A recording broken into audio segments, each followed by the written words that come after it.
All of his co-workers were gone. What could it mean? Stanley decided to go to the meeting room. Perhaps he had simply missed a memo.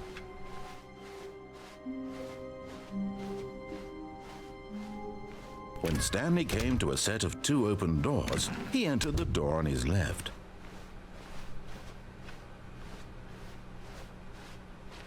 Yet there was not a single person here either. Feeling a wave of disbelief, Stanley decided to go up to his boss's office, hoping he might find an answer there. Coming to a staircase, Stanley walked upstairs to his boss's office.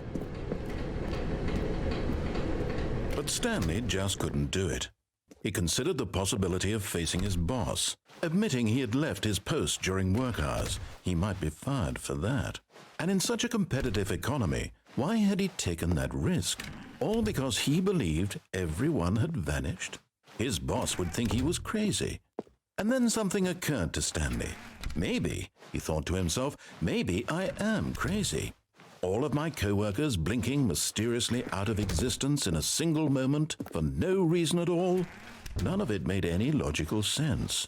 And as Stanley pondered this, he began to make other strange observations. For example, why couldn't he see his feet when he looked down? Why did doors close automatically behind him wherever he went?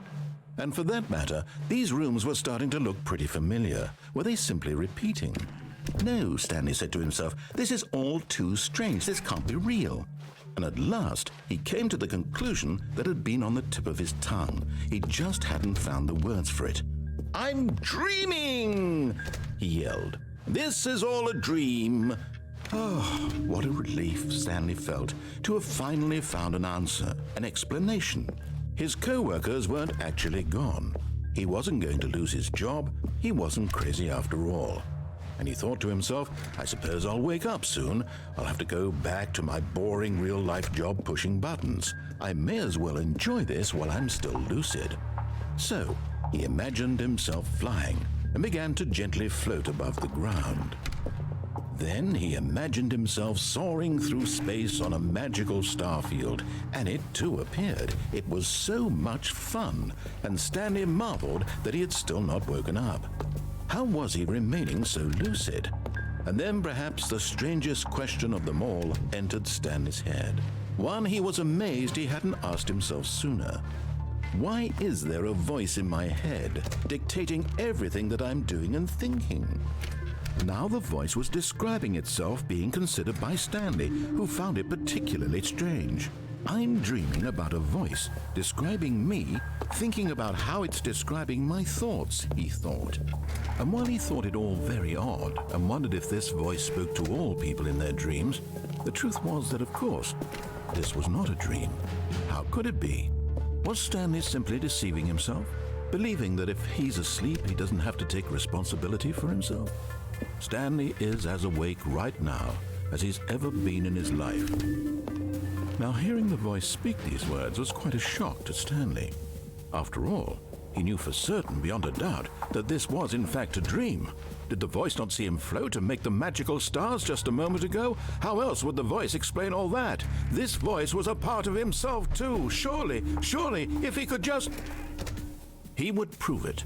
He would prove that he was in control, that this was a dream.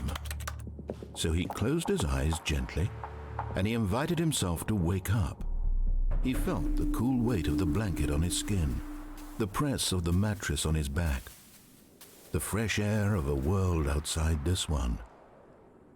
Let me wake up, he thought to himself. I'm through with this dream. I wish it to be over. Let me go back to my job. Let me continue pushing the buttons. Please, it's all I want.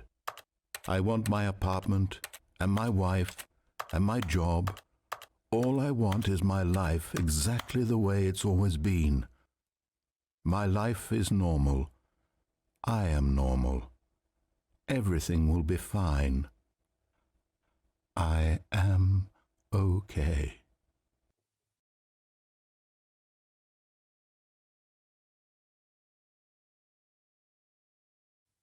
Stanley began screaming. Please, someone wake me up. My name is Stanley. I have a boss. I have an office. I am real. Please, just someone tell me I am real. I must be real. I must be. Can anyone hear my voice? Who am I? Who am I? And everything went black.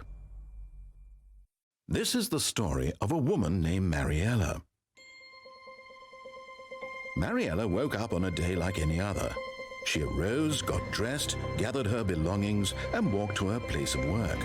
But on this particular day, her walk was interrupted by the body of a man who had stumbled through town talking and screaming to himself, and then collapsed dead on the sidewalk. And although she would soon turn to go call for an ambulance, for just a few brief moments she considered the strange man. He was obviously crazy. This much she knew. Everyone knows what crazy people look like. And in that moment, she thought to herself how lucky she was to be normal. I am sane. I am in control of my mind. I know what is real and what isn't. It was comforting to think this, and in a certain way, seeing this man made her feel better. But then she remembered the meeting she had scheduled for that day, the very important people whose impressions of her would affect her career, and by extension, the rest of her life. She had no time for this, so it was only a moment that she stood there, staring down at the body. And then she turned and ran.